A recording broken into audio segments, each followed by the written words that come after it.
Assalamualaikum warahmatullahi wabarakatuh. Perkenalkan nama saya Diandra Malaka dengan NIM 245552. Di sini saya akan membuat video tentang kolom. Sebelumnya kan udah yang balok, sekarang yang kolom. Masih sama tentang tulangan utama dan tulangan cincinnya. Kita langsung aja ke teorinya. Jadi, tulangan utama pada kolom itu tulangan yang dipasang memanjang mengikuti arah vertikal kolom yang berfungsi sebagai elemen utama dalam membentuk kolom menahan beban dari struktur di atasnya. Nah, pada bangunan beton bertulang, kolom ini menjadi salah satu elemen struktur yang sangat penting karena memiliki fungsi untuk menyalurkan beban dari balok, pelat, atap, dan elemen lainnya menuju pondasi. Nah, kolom ini umumnya menerima gaya tekan, tapi pada kondisi tertentu juga dapat menerima gaya lentur akibat pengaruh beban yang tidak merata, atau bisa jadi gempa, angin, atau perpindahan gaya dari elemen struktur lainnya. Nah, oleh karena itu, beton aja itu nggak cukup untuk memberikan kekuatan yang optimal sehingga diperlukan pemasangan tulangan utama. Nah, tulangan utama pada kolom ini juga bisa berupa batang baja yang dipasang di setiap sudut atau di beberapa titik pada penambang kolom sesuai hasil perencanaan pada strukturnya. Nah, tulangan ini juga bekerja bersama beton agar kolom ini mampu menerima beban dengan aman. Fungsi tulangan utama pada kolom ini antara lain, pertama, ini untuk membantu menahan beban tekan. Nah, fungsi utamanya itu membantu badan menerima beban tekan yang berasal dari elemen struktur di atasnya. Dengan adanya tulangan, kapasitas kolom dalam menahan beban ini menjadi lebih besar, yang menambah kekuatan terhadap gaya. Yang kedua, itu untuk menambah kekuatan terhadap gaya lentur. Dan dalam kondisi nyata juga, kolom itu bisa mengalami momen atau lenturan. Tulangan utama juga membantu kolom tetap stabil ketika menerima kombinasi gaya tekan dan bentuk. Yang ketiga, untuk meningkatkan kekakuan dan stabilitas strukturnya, yaitu membantu untuk menjaga membentuk kolom agar tidak mudah mengalami perubahan bentuk, kelanjutan maupun kegagalan struktur akibat pembebanannya. Nah, yang keempat, untuk mengurangi resiko keretakan dan keruntuhan. Jadi ketika kolom menerima beban besar secara terus-menerus, maka tulangan ini tuh bisa membantu mengurangi kemungkinan jadinya retak yang bisa berkembang menjadi kerusakan yang lebih serius. Nah, cara kerjanya itu seperti kaki penyangga bangunan. Jadi beban dari atas ini diteruskan ke bawah melalui kolom. Saat menerima beban itu, betonnya berperan utama dalam menahan gaya tekan. Tulangan utamanya membantu untuk memperkuat kolom dan menerima sebagian gaya yang bekerja. Nah, tulangan pengikat atau sangkang kolom ini menjaga posisi tulangan utama dan membantu menahan gaya tambahan. Tulangan utama juga biasanya dipasang secara simetris supaya distribusi gaya pada kolom ini menjadi lebih merata dan kolom dapat bekerja secara stabil. Nah, dalam pelaksanaannya itu ada yang harus perhatikan. Yang pertama, jumlah batang tulangannya berapa, diameter tulangannya berapa, jarak antar tulangannya berapa, panjang sambungan tulangannya, lalu ketebalan selimut betonnya itu berapa. Nah, kalau misalnya pemasangan tulangan utamanya ini nggak sesuai perencanaan, maka kemampuan kolom dalam menahan beban ini bisa berkurang dan berisiko mempengaruhi keamanan bangunan secara keseluruhan. Nah, secara keseluruhan ini tulangan utama pada kolom itu punya fungsi sebagai elemen penguat utama yang bekerja bersama beton untuk menahan beban, tekan, dan menjaga kestabilan struktur agar bangunan tetap aman selama digunakan. Nah, lalu di terakhir ada penjelasan mengenai tulangan cincin atau tulangan sengkang pada kolom. Jadi tulangan ini tuh dipasang mengelilingi tulangan utama dan disusun secara melintang dengan jarak tertentu sepanjang tinggi kolom. Nah, dalam pekerjaan konstruksi ini, tulangan ini tuh kan sering disebut sebagai sengkang kolom atau tulangan pengikat. Nah, bentuknya ini sama ya, persegi atau enggak persegi panjang, mengikuti bentuk penampang pada kolomnya. Nah, walaupun ukurannya biasanya lebih kecil dibanding tulangan utama, tulangan cincin juga memiliki peran yang penting karena membantu kolom tetap bekerja dengan baik saat menerima beban. Nah, fungsinya yang pertama mengikat tulangan utama agar tetap pada posisi. dipasang itu memanjang dari bawah ke atas supaya batang-batang ini tuh nggak bergeser saat perakitan maupun pengecoran. Nah, tulangan cincin ini tuh digunakan sebagai pengikat gitu. Jadi makanya posisi tulangan itu harus sesuai dengan gambar rencana dan proses pengocoran menjadi lebih rapi. Yang kedua, untuk menahan tekanan dari arah samping. Nah, ketika kolom menerima beban dari atas, beton di dalam kolom ini nggak cuma mengalami tekanan ke bawah, tapi juga cenderung mengembang ke arah samping. Nah, tulangan cincin ini juga membantu menahan pergerakan tersebut sehingga badan tetap terkekang dan kemampuan kolom dalam menahan beban menjadi lebih baik. Yang ketiga, untuk menambah kestabilan tulangan utama. Nah, tulangan utama yang panjang ini berpotensi mengalami tekuk ketika menerima tekanan yang besar. Nah, makanya tulangan cincin ini tuh membantu menjaga supaya benang tulangan utamanya itu tetap stabil dan tidak mudah berubah bentuk. Yang keempat, mengurangi resiko retak dan kerusakan pada beton. Nah, kolom ini tuh bisa mengalami retak akibat pembebanan yang besar, terutama pada bagian yang menerima konsentrasi daya tinggi. Tulangan cincin juga membantu mengontrol perkembangan retak sehingga kerusakan tidak terjadi terlalu cepat. Yang terakhir, ini untuk membantu ketahanan struktur saat menerima beban gempa.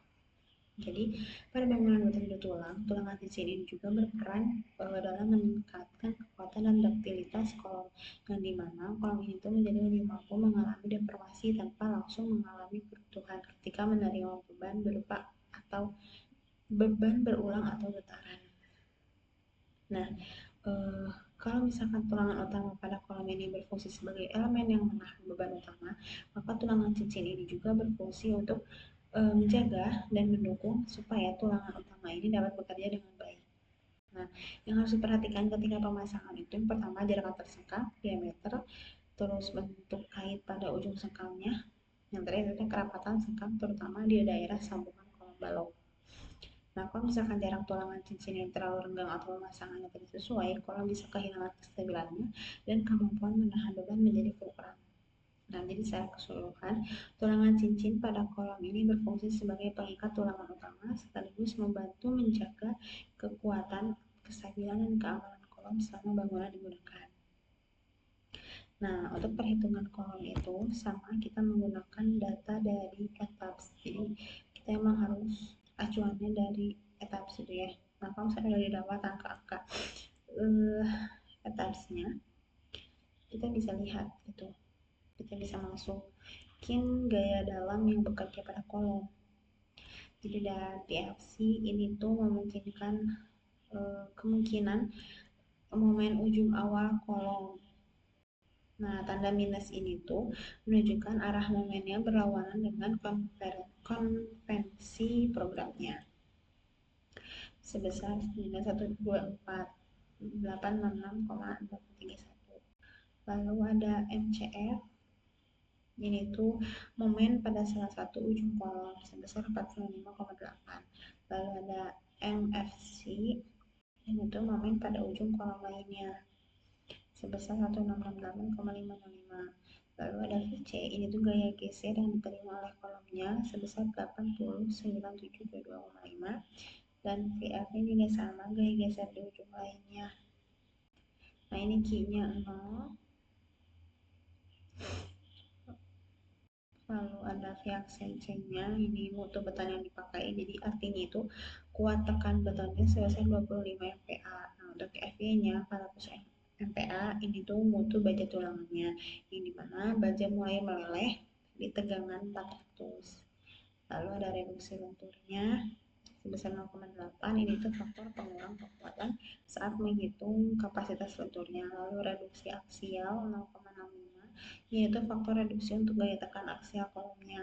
Ada beta 1 0,85, ini faktor untuk menghitung tinggi blok tekan beton.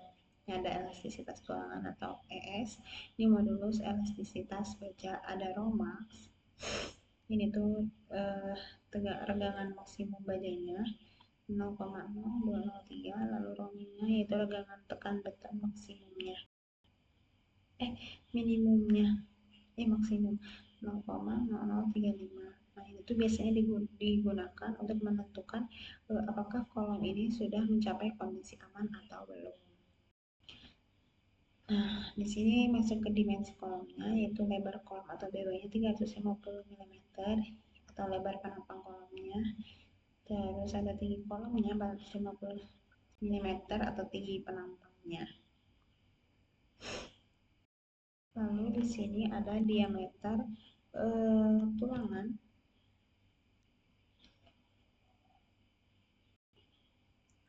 Diameter tulangannya 8, lapis tulangan pokoknya 1, jadi yang digunakannya hanya ada 1 lapis. Diameter tulangan sangkaannya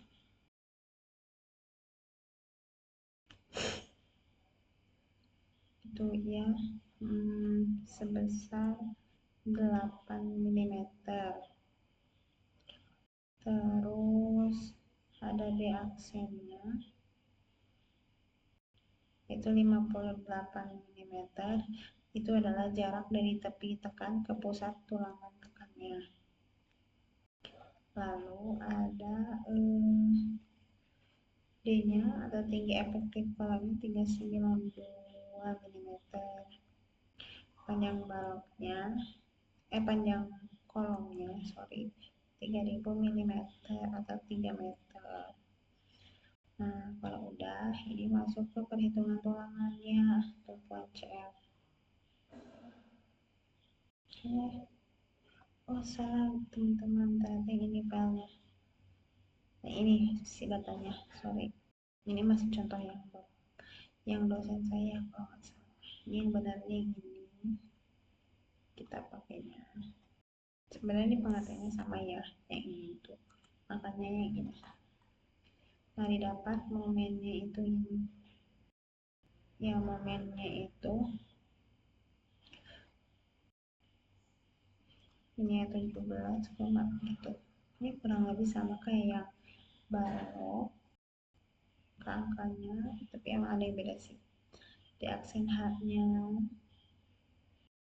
betanya kan tadi 1, ini E-nya dari momen sama normal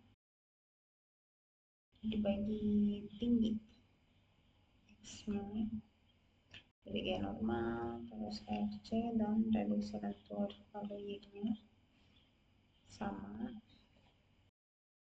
R-nya 0, rho-nya ini dari beta dan R. Rho penuhnya dari rho max, rho min. AS-nya dari lebar kolom sama titik kolom sama rho perlu dikali-kali. Ini tulangannya. Lalu analisis sangkaannya.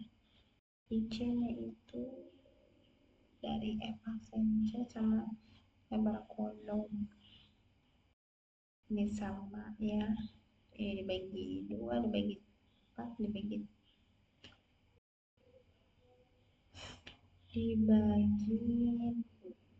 empat. FY lebar kolom, diameter tulangan sangkaannya, lalu jarak per segmennya ya dibagi 10. Ini tulangan sangkaannya dari VC, terus Q sama enggak jarak per segmen, N-nya reduksi geser, radio ini PS-nya 0 ya, ini tidak perlu, S-nya tidak perlu, S max-nya dari ini ya 1/3 FC pangkat 0,5 dikali 2 dikali B, max 1, max 2, max 3. Nah, di compare dengan yang PS. Kalau S per bomnya dari S ini ke sama S. Begitu. Sekian dari saya untuk penjelasan kolom. Mohon maaf